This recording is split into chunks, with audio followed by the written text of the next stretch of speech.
Muy buena tarde.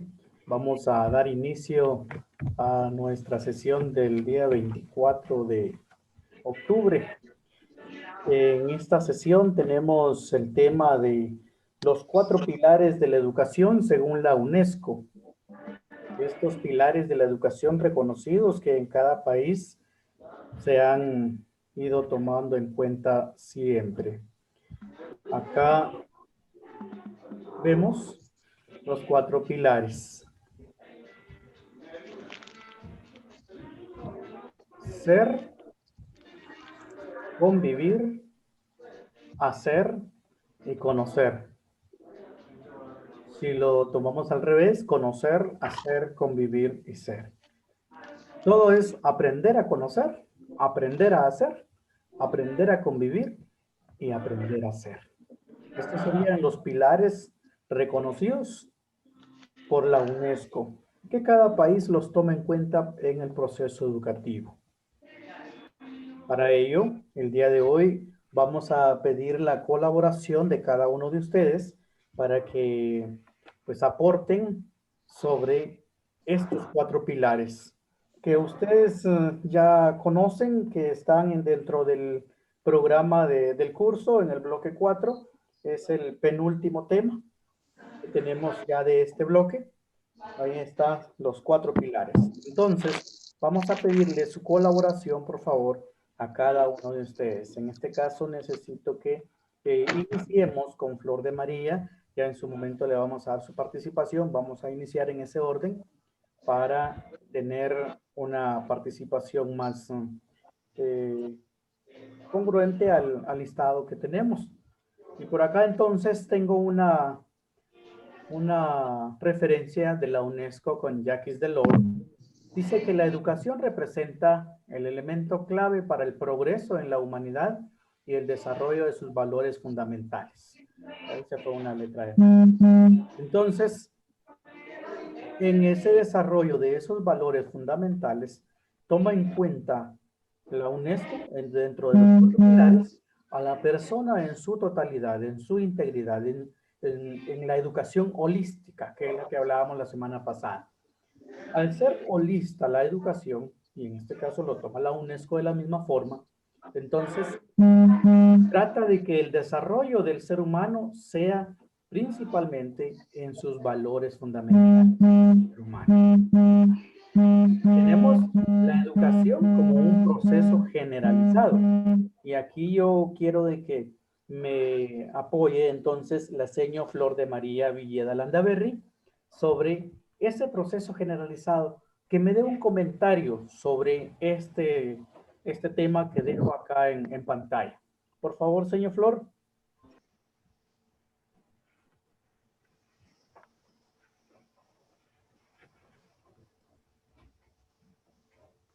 Tal vez señor Flor no está ahorita atenta.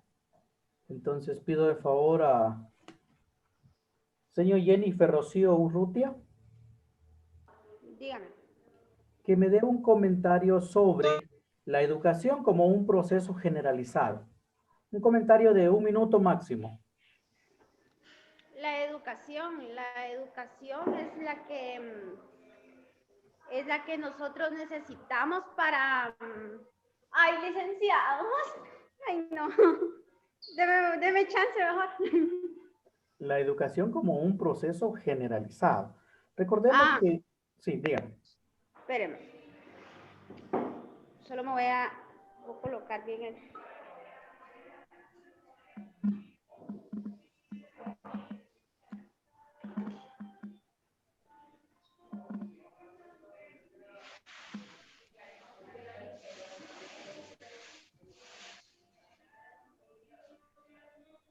¿Me escuchan? Sí, sí.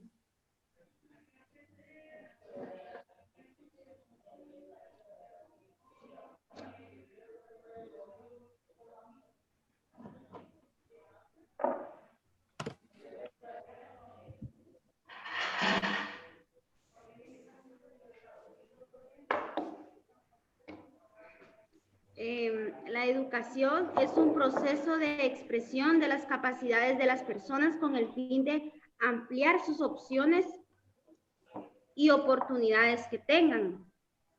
En esto puede ser relacionado no solo con la satisfacción de las necesidades, sino también como los anhelos de optimizar la capacidad de la vida y ser cada vez mejor, bien sea en el nivel personal, profesional, como miembros de grupo, familia y la sociedad general. Gracias, señor Jennifer. La Ay, educación no. como un proceso generalizado, pues no distingue a género femenino, masculino o clases entre clase media, clase baja, clase alta. La educación como un proceso que todos tenemos derecho, entonces va a estar siempre ahí para que la persona tenga acceso a él. Ahora,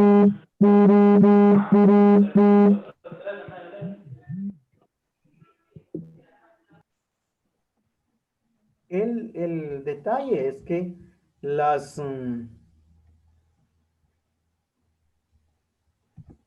cada uno de los países pues va a ir condicionando esta parte de la educación como un proceso, porque para ello cada país va a ir dando lineamientos que se tienen que cumplir y en este caso pues Guatemala tiene un currículum nacional base para este proceso educativo, pero eso no quiere decir que solamente es para algunos, eso es para todos los niveles y las modalidades. Hablemos de sector oficial, sector privado. Aquí no hay diferencia, sigue siendo el mismo. Se trata de tener mejor o lograr un mejor entendimiento dentro de lo que es la sociedad en que el ser humano vive. Lograr una mejor democracia en las sociedades. Lograr un desarrollo sostenible en los países. Para eso se educa y para eso se trata de que la persona sea una persona que pueda resolver sus propios problemas en su contexto en donde se encuentra. Veamos, los estados deben contribuir adaptando sus políticas educativas de acuerdo a los nuevos retos planteados por la educación. Señor Karen Salazar. Señor Karen, ¿sí está? ¿Qué retos Sí. cree usted que tenemos en Guatemala en educación? ¿Qué retos tenemos en educación en Guatemala? ¿Qué retos tenemos? Sí, ¿qué retos cree usted que tiene el sistema educativo en Guatemala? Pues uno de los más grandes retos es lograr una buena cobertura. Bien. Ese es Eh, uno de los grandes retos. Incluso es una de las políticas de país, una de las políticas que le está apostando bastante el Ministerio de Educación. Y por ahí también encontramos la educación de calidad o una educación con equidad. También son retos que deben irse viendo para poder ir tratando de ir resolviendo esas situaciones. Los retos son muchos en Guatemala, pero las políticas que rigen la educación en nuestro país ya han ido paliando algunas situaciones que el mismo Ministerio de Educación se ha propuesto y que ha encontrado. Y por ahí usted mencionaba entonces la cobertura, que es uno de los grandes retos que tiene nuestro Ministerio de Educación, que ha ido paliando poco a poco, pero que en la actualidad todavía tiene mucho campo de trabajo, porque no se logra una cobertura en todos los niveles y en todos los sectores. Tiene que seguir avanzando. ¿Me podría, por favor, darme otros retos o cualquier otro reto, profe Julio? ¿Otros retos? Sí, está. Buenas tardes, licenciado. Muy buena tarde. Yo sí creo que así como estamos ahorita la situación, hay varios retos con los que lo estamos enfrentando, ¿verdad? Uno de ellos principalmente creo que es la falta de recursos que tenemos o que tienen los niños para poder recibir la educación. Muy bien. Es un reto muy grande el que tiene la educación en nuestro país sobre materiales que deberían estar en las escuelas, pero que en la actualidad vamos a una escuela y vemos que solamente hay libros para primero primaria, libros para segundo. Ya no vinieron libros para tercero, cuarto, quinto y sexto, sino que se dejaron de, de producir y ya no llegan a las escuelas. En la actualidad, dígame. Perdón, igual ahorita vino material solo para ciertas áreas de estudio de los niños. Por ejemplo, en mi caso, yo tengo una niña en primaria y solo vino ella solo recibe la clase de matemática y de comunicación y lenguaje. Tal vez sí son las más importantes, pero también las demás. Entonces, ese sería uno de los retos también de que el Ministerio de Educación tendría cubrir con todas las áreas de los niños para que tengan conocimiento en todas las áreas, no solo en áreas específicas. Muy bien. Esos son eventos que están sucediendo hoy en día por la situación de pandemia que empezó en marzo y que el Ministerio de Educación ha ido paliando de alguna forma para ir solventando situaciones. Con material llegó a las escuelas y lo que llegó para tercero, cuarto, quinto y sexto fueron guías. Y las guías, la instrucción es que el maestro y el niño las trabajen, o el joven, porque vino para el básico y diversificado, las trabajen en papel bond, en hojas o en cuaderno.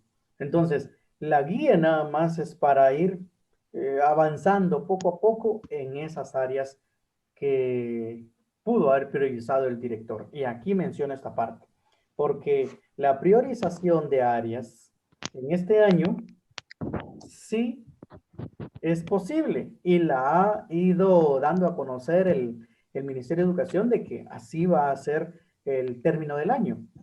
Si alguna escuela solamente pudo trabajar 4 materias, 4 áreas, entonces esas 4 áreas son las que va a poder ingresarle notas en el sistema de registro de estudiantes, en el CIRE. Esas 4 notas tendrían que darle un promedio de 60 puntos para ganar. Y ya gana, no hay ningún problema, aunque haya dejado a las demás fuera el director o el maestro, pero de alguna manera tiene que respaldar ese proceso. Y ese proceso lo va a respaldar explicando en un acta la comisión de evaluación de que solamente priorizaron las siguientes áreas y las escriben en el acta. Mencionan el área de matemáticas, el área de estudios sociales, el área de ciencias naturales, el área del lenguaje. Solo esas priorizaron, solo esas le va a permitir o va a poder ingresar al sistema, al registro de notas, en este caso al CIRE. Y con eso ya es válido, pero es por la situación que estamos viviendo. De lo contrario, el Ministerio de Educación pues está ahí al tanto del currículum que debe darse o que debe trabajarse en cada nivel y en cada grado.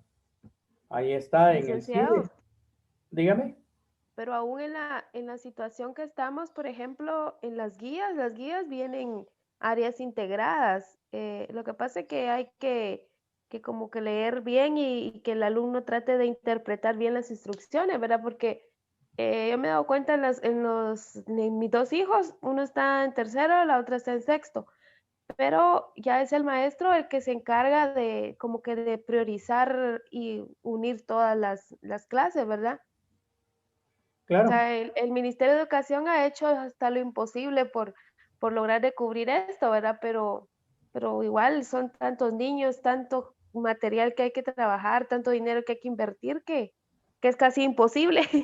Y con diferentes contextos. Entonces, al no poderse trabajar algunas áreas con cierto grupo, pues hay que priorizar y en este caso tiene la posibilidad el docente junto con el director de decidir qué áreas priorizar y dejar en un acta las áreas que priorizaron y esa se va a agregar hoy en día con los cuadros finales de registro de los estudiantes en el CERE.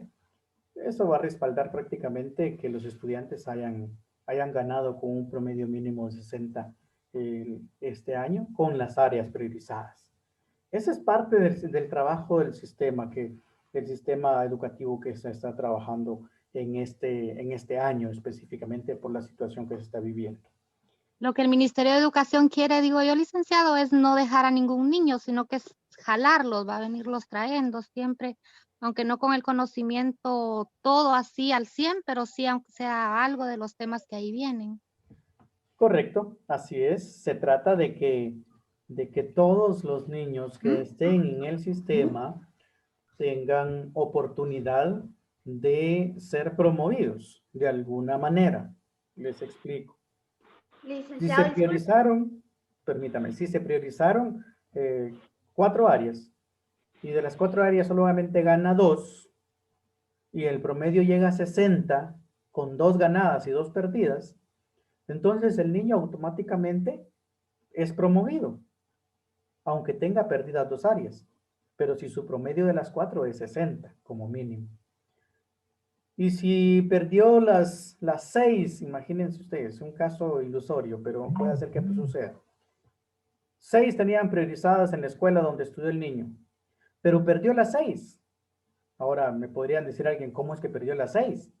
Resulta que él no trabajó nada, ningún material durante la pandemia. Del 16 de marzo para acá no trabajó ningún contenido el niño. Y entonces, ¿por qué lo dejaron en el sistema? Podría decir alguien. Resulta que si él estuvo en el sistema y los primeros días, en el tiempo que se trabajó de forma presencial, entonces el docente tiene registro del trabajo que hizo de enero a marzo, al 16 de marzo.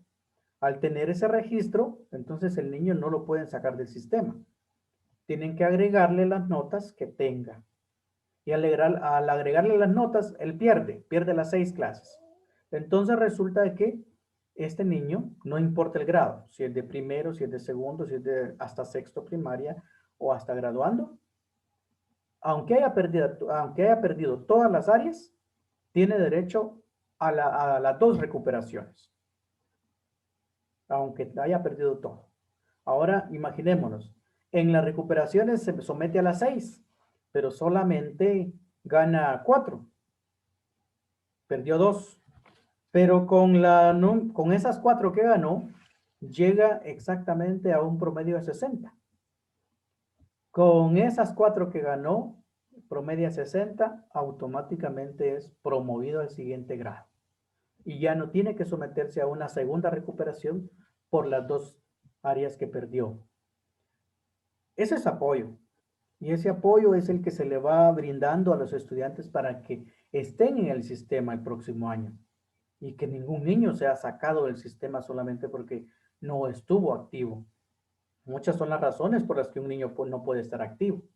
Y ahí es donde el Ministerio de Educación pues, va viendo de que es necesario implementar medidas de apoyo para el estudiante, porque el estudiante es lo más importante en este proceso, en este año, principalmente para aquellos que tienen contextos muy diferentes y que ni siquiera tenían un teléfono o no tienen un televisor para estar atentos a lo que está pasando con sus clases o en la escuela donde él estudiaba. Esa sería la parte que sí está brindando mucho apoyo al Ministerio de Educación. Veamos a profe Saúl Ramírez. Sí, licenciado. Veamos esta parte. Pasemos a afrontar y minorizar la tensión entre lo mundial y local, universal y singular, largo y corto plazo, competencia e igualdad de oportunidades material y espiritual. Acá es un solo, competencia de igualdad de oportunidades material y espiritual, es un solo párrafo. ¿Qué importancia tiene la competencia de igualdad de oportunidades material y espiritual dentro del contexto educativo de un niño o joven?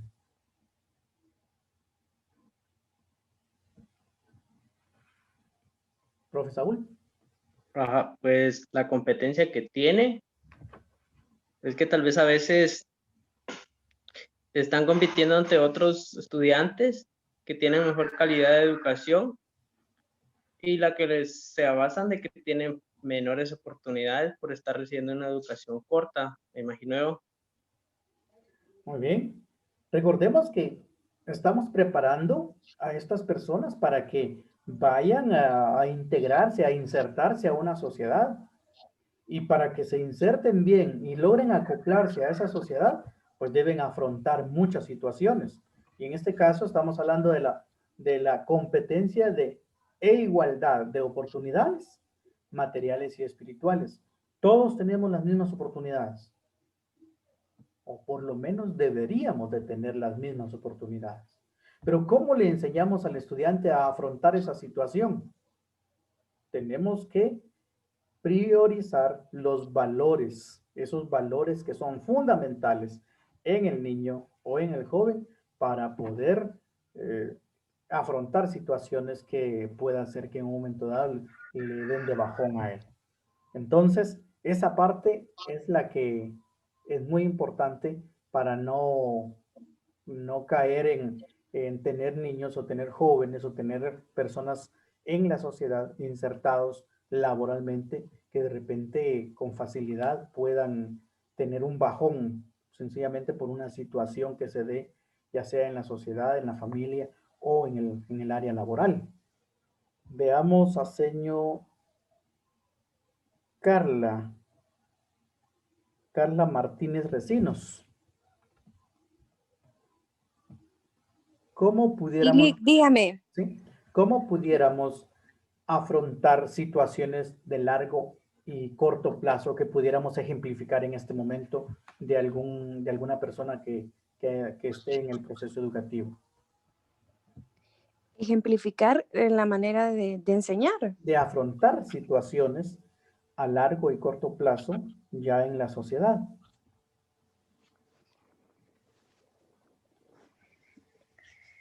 Ay, Un no ejemplo, entiendo la pregunta. un ejemplo, ejemplifíqueme usted cómo una persona puede afrontar situaciones, ya sea que le afecten o que no le afecten a largo y corto plazo. Que no le afecten a largo plazo. Mira. Ay, no sé. Un ejemplito, veamos. Ajá, dígame. Veamos, hay muchas personas que tienen que irse de aquí de Guatemala buscando una mejor vida a otro país. Y ya no hablo solamente de Estados Unidos, porque ahora mucha gente se va para España. Uh-huh. ¿Cómo pudiéramos afrontar una situación de esas desde el aspecto educativo o el ámbito educativo? Desde el aspecto educativo sería siempre que los niños se preparen desde un principio y enseñándoles que trabajar no siempre va a ser la mejor opción. O sea, trabajar desde pequeños, que siempre va a ser lo mejor, prepararse, ser profesionales para llegar a tener una vida mejor a la que tienen. Y así evitar ¿cómo se llama? Cuando se salen de la escuela, el La descenso. decepción. Eso, ajá, que se vayan a salir de la escuela. Solamente. Muy bien, señor Carmen, gracias. Sí, aquí es siempre fundamental. Licenciado, Dígame. pero en estos tiempos, aunque a veces la persona sea profesional, le toca que venir y trabajar de otra cosa. O sea, en estos tiempos, ni aunque uno sea el mejor estudiante, creo que en ciertos casos no ayuda.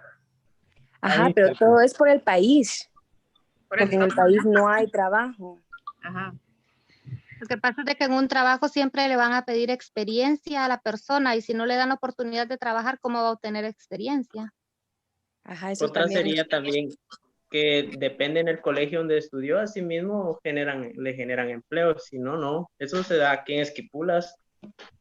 Exacto, así es. Hay situaciones de esas que se están dando en el ámbito social en Esquipulas. Vean esto entonces. El fortalecer esos valores fundamentales en el individuo es muy importante. ¿Por qué? Porque él va a tener que decidir qué es lo que hay que priorizar en la vida para poder salir adelante.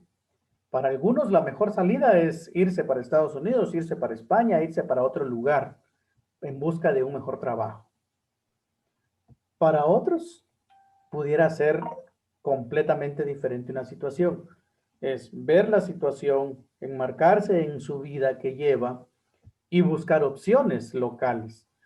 Cuando digo locales estoy hablando de Guatemala, país, no solo de Esquipulas, porque en Esquipulas se minimizan esas opciones, porque aquí yo no entiendo dónde se inserta ese grupo tan grande de graduandos que salen cada año en Esquipulas a nivel de municipio, porque laboralmente no hay un espacio en donde La acepten tanta mayoría gente emigra. laboral. Díganme. Que la mayoría de solo se gradúan y se van, como lo que está diciendo usted, porque por lo menos yo me doy cuenta por mi promoción. Lo grabamos 54 y más de la mitad están en Estados Unidos. Y acá vemos pocos y somos pocos los que estamos ejerciendo lo que es lo que lo grabamos, ¿verdad? Y La los de profesión. Sí, otro país trabajando de otras cosas. exactamente. Y es que ahí es donde hay que ir haciendo un panorama bastante amplio para esos jóvenes que al final deciden irse del país. ¿De qué sirve tener una preparación amplia si al Licenciado. final se tiene una visión de irse del país a trabajar en lo que sea? Dígame, señor Kendi. Por ejemplo, el año pasado hubo una deserción grande, al menos acá en la aldea, de niños porque los papás se los llevaban para Estados Unidos, entonces los utilizaban de pasaporte. No era de que el niño decidiera eso. Yo me imagino que los niños obviamente querían mejor estar aquí estudiando en su país, en su aldea y todo. Entonces los padres de familia, como eran pasaporte, ¿verdad? Entonces tenían que llevárselos. Yo digo de que aquí tendría que ser de que hubieran más oportunidades de trabajo para las personas mayores, porque no solo pasa que los jóvenes se vayan a ir, sino que los papás se llevan a los niños para otros países, por ejemplo, Estados Unidos. Son situaciones bastante serias porque, como usted claramente lo ha dicho, los niños han servido para, para pasar, lo han visto como una oportunidad, como un pasaporte, como un objeto, pues solamente para poder tener esa opción de pasar libremente.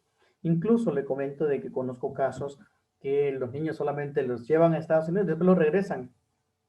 Y el señor que lo llevaba o la señora que lo llevaba se quedó allá. Los regresan sencillamente para que continúen acá estudiando o continúen acá su vida o que les sirva a alguien más para poder irse para Estados Unidos. Entonces, Sí, estuvieron hasta vendiendo los niños para eso, sí, prácticamente. sí es cierto. Entonces, veamos esta Haciendo por parte. ahí para mí. No, pero ellos son los papás, no es tanto la sociedad, sino que los papás son los flojos que venden a Sí, sus hijos. pero Pero la sociedad somos nosotros. ahí van jugando un papel muy importante, esos valores. Y eso es muy importante, que se han perdido en muchas personas. Y entonces pasan eventos muy lamentables, ¿verdad? Que socialmente no son bien vistos. Pero veamos el aprendizaje como un proceso de toda la vida que prepara al individuo para enfrentar los problemas a largo plazo. Porque realmente lo que queremos es tener personas en la sociedad que puedan resolver sus propios problemas. Y si tienen la capacidad de resolver sus propios problemas, seguro, se va a mejorar esa calidad de vida en un momento dado. El detalle es que aquí en Guatemala tenemos muy pocas oportunidades de trabajo y esto es lo que hace que la mayoría de personas busque pues otro lugar para poder desarrollarse. Pero lamentablemente las condiciones en que van a trabajar son otras. Tenemos acá que la UNESCO propone que la educación debe estructurarse en 4 aprendizajes que servirán. En este caso, lo que mencionábamos al principio, aprender a conocer, comprensión del conocimiento, desarrollar ese conocimiento y promover ese conocimiento. Porque muchas veces nosotros solamente promovemos una parte, pero no lo desarrollamos, no le damos el espacio para que se desarrollen y que se promuevan. Y muchas veces nosotros mismos no somos las personas que promovemos ese conocimiento, sino que solamente lo aprendimos y lo hacemos nuestro y nos quedamos ahí. Y no apoyamos, no somos personas que damos un poco más de lo que podemos. Porque aprender a conocer es uno de los pilares principales de la educación. Porque si no se logra ese conocimiento, vamos a quedar estancados. Y cuando uno logra ese conocimiento, va a tener, yo no estoy hablando solamente de libros, ni tampoco los pilares de la educación hablan solamente de libros, aprender a conocer o tener conocimientos vastos, leer mucho, no, eso es parte de, pero el conocer es esa realidad, conocer es ver esas opciones que están ahí, conocer es realmente buscar también esas oportunidades que solamente necesitan que alguien las busque y seguro con un startazo se van a comenzar a producirse nuevos conocimientos a partir de eso.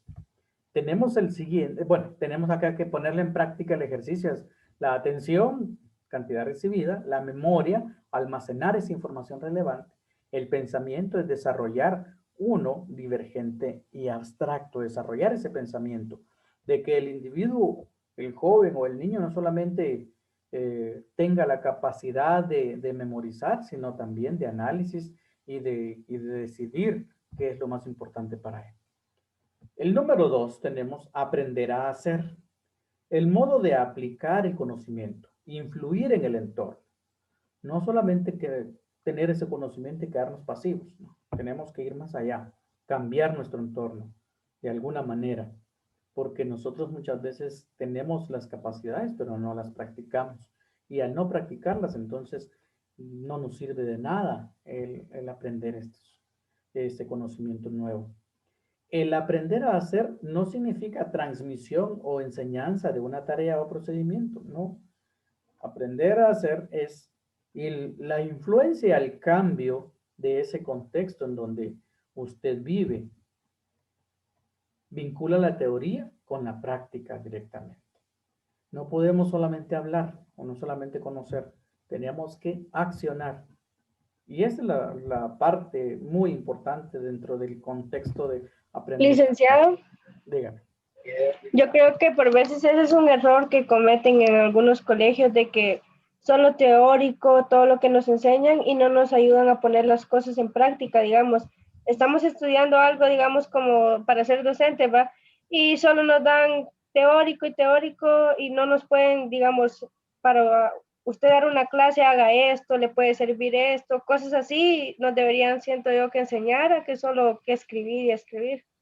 Claro, y por ahí es donde entonces encontramos en el nivel diversificado, por lo menos en ciertas carreras de diversificado, una práctica. Igual aquí en profesorado encontramos una práctica. Una práctica en donde usted de lo que aprendió tiene que ir a ponerlo en práctica, valga la redundancia, ya en el trabajo directo, apoyando a otro docente en alguna materia, ¿sí? Entonces caemos en el tercer pilar, aprender a convivir.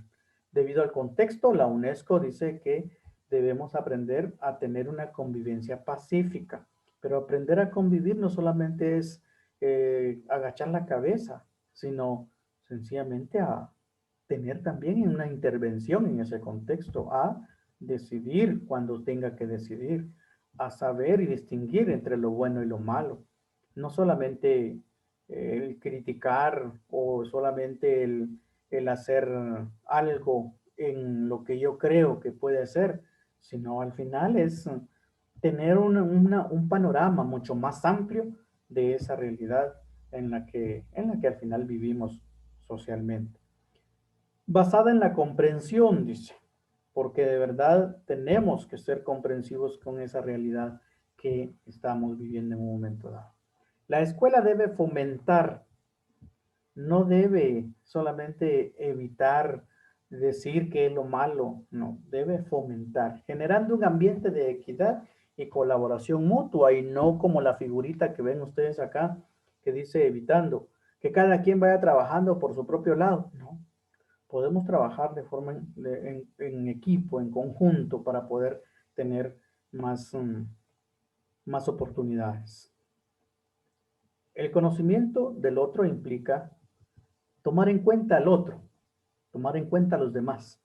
Y para tomar en cuenta a los demás significa entonces respeto. Respeto a la opinión, respeto a la otra persona. Y para eso tenemos el número 4, que es aprender a ser. ¿Sí? Ser. El crecimiento integral del ser humano, no solamente como ser humano, sino una persona que pertenece a un grupo, una persona que está conviviendo con los demás y tiene entonces que aprender a ser, a estar en ese grupo. Persona que debe desarrollarse en todo sentido, no solamente en un sentido, o no solamente espiritual, no solamente corporal, no, en todos sus ámbitos debe tener ese crecimiento. Estos serían los 4 pilares de la educación, entonces, que la UNESCO nos deja para poder trabajar esta parte de la educación integral, de la educación holística, de la educación que debe desarrollar al individuo para resolver sus propios problemas en la sociedad en la que vive. Muchas gracias. Hoy tenemos ahí un minutito solamente para la foto, por favor. Así que activen su cámara. Menos de un minuto tenemos. Muchas